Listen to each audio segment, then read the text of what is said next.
Hello, and welcome to People of the Pod, brought to you by American Jewish Committee. Each week, we take you beyond the headlines to help you understand what they all mean for America, Israel, and the Jewish people. I'm your host, Manya Brachear Pashman.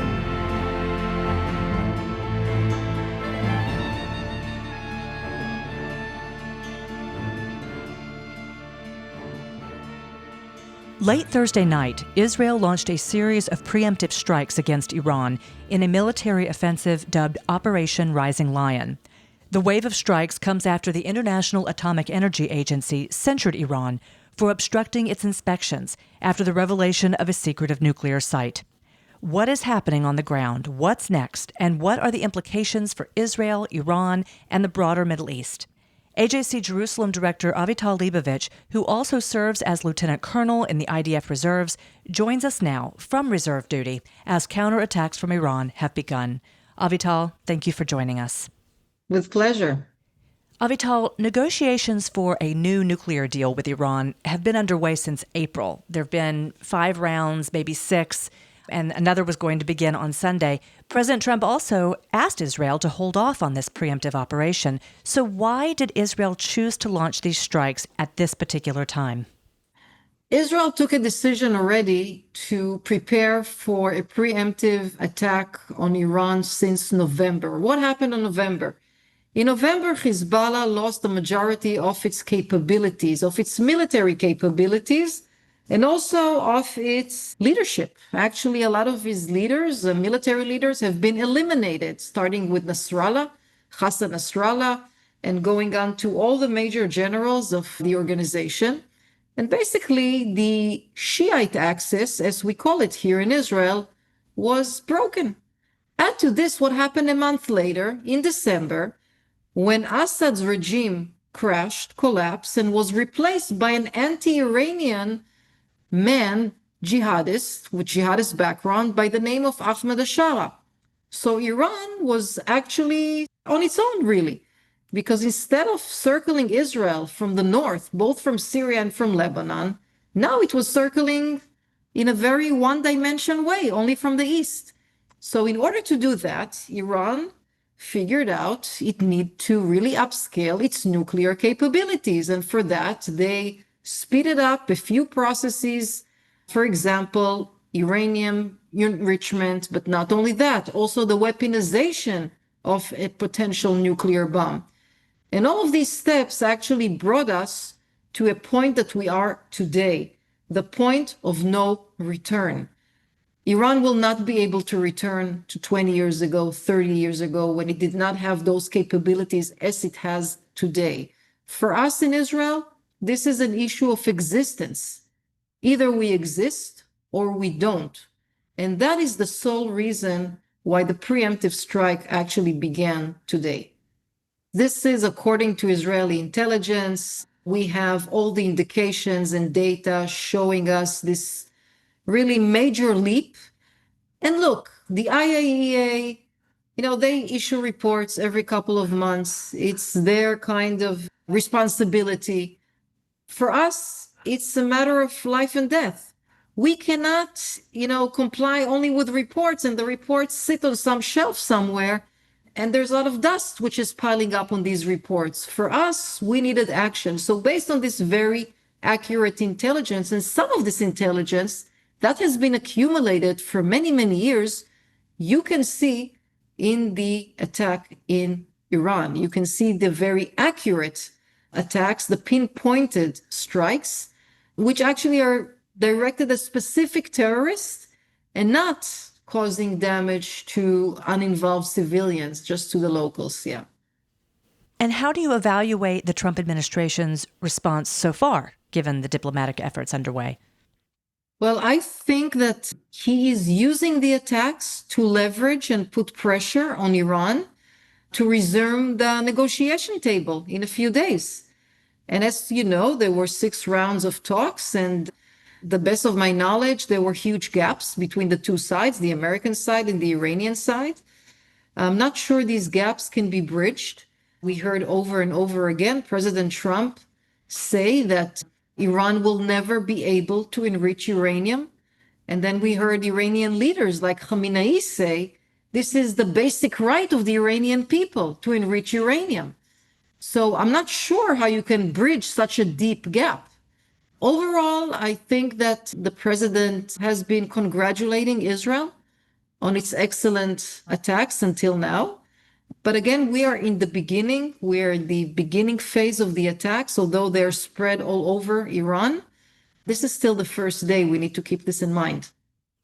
The targets included more than nuclear sites. It included ballistic missile sites as well, and we're receiving word that Iran has fired ballistic missiles toward Israel as we speak. They fired ballistic missiles on Israel in April. If this counterattack continues, do you expect the United States to step in to defend Israel? And do you expect some of your neighbors to step in and help as well as they did in April, the United Arab Emirates or Bahrain? So as for the neighbors, I think that if their aerial space will be violated and breached by Iran, then of course they have the right, like any other country, they're sovereign to protect their own airspace. First of all, they will be protecting themselves and their people, not Israel. As for the US, this really depends on what Iran chooses to do next. The retaliation that Iran had practiced until now was launching 100 plus drones, explosive drones, to Israel. Almost all of these drones have been intercepted. This happened in the morning today.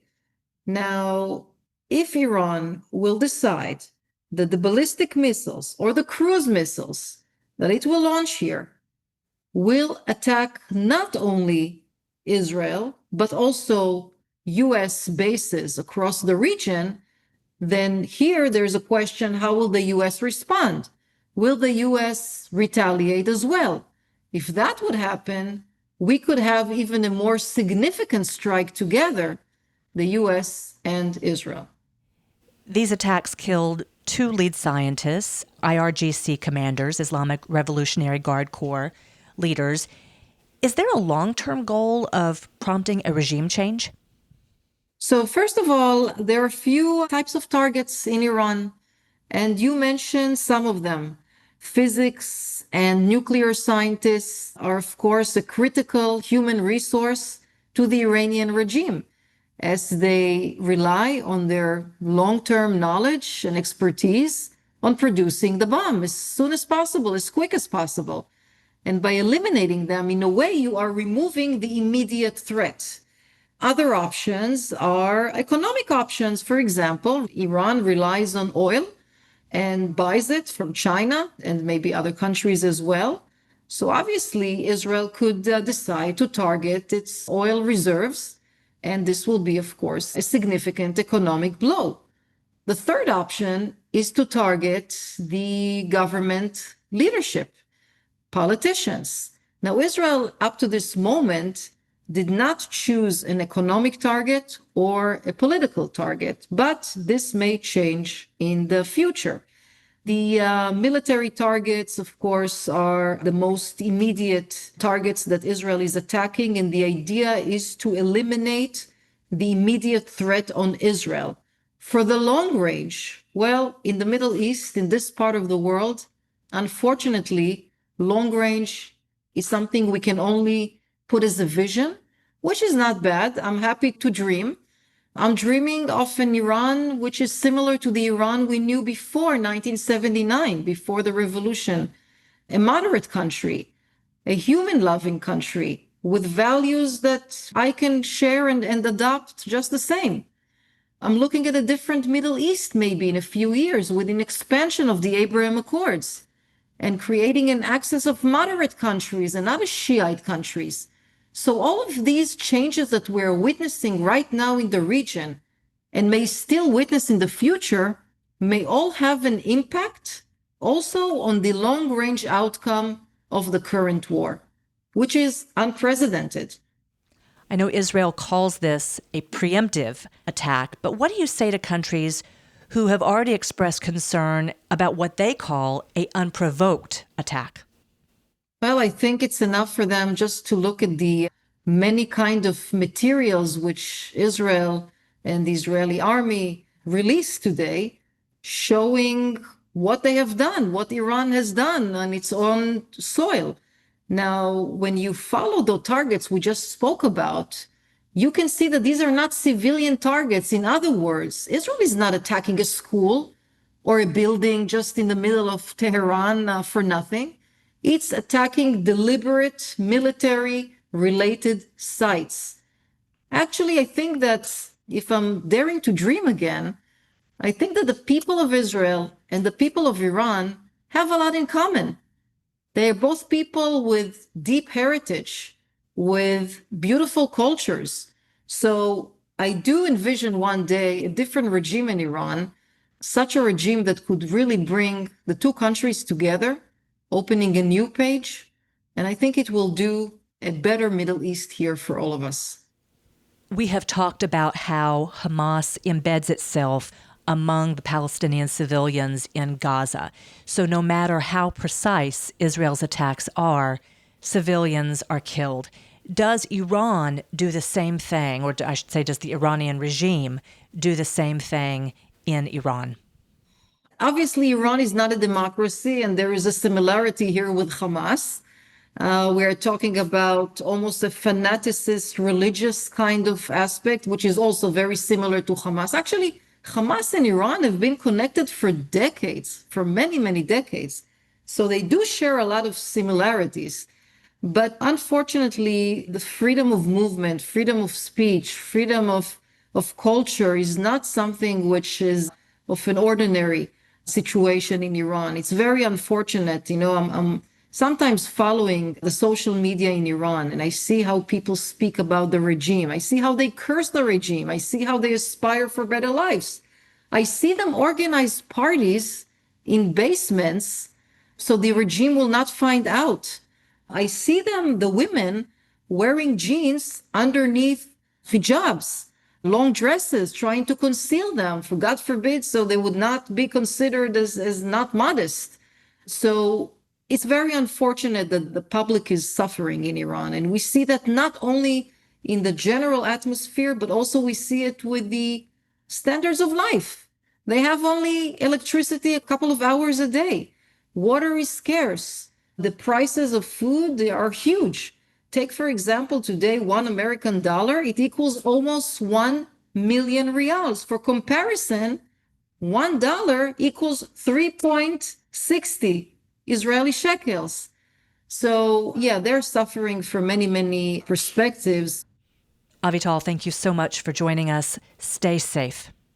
Thank you, Manya, and I'll just thank everybody for their support. Am Yisrael Chai. If you missed last week's episode, be sure to tune in for a special crossover episode between People of the Pod and Books and Beyond, the podcast of the Rabbi Sacks legacy. Dr. Tanya White, host of Books and Beyond, and Joanna Ben-Arosh, Global Chief Executive of the Legacy, sit down with my colleague Maggie Wishograd-Fredman to discuss how the wisdom and perspective of the late Rabbi Lord Jonathan Sacks still endures today. Thank you for listening. This episode is brought to you by AJC. Our producer is Atara Lakritz. Our sound engineer is TK Broderick. You can subscribe to People of the Pod on Apple Podcasts, Spotify, or Google Podcasts, or learn more at ajc.org/peopleofthepod. The views and opinions of our guests don't necessarily reflect the positions of AJC. We'd love to hear your views and opinions or your questions. You can reach us at peopleofthepod@ajc.org. If you've enjoyed this episode, please be sure to tell your friends, tag us on social media with #peopleofthepod, and hop on to Apple Podcasts to rate us and write a review to help more listeners find us. Tune in next week for another episode of People of the Pod.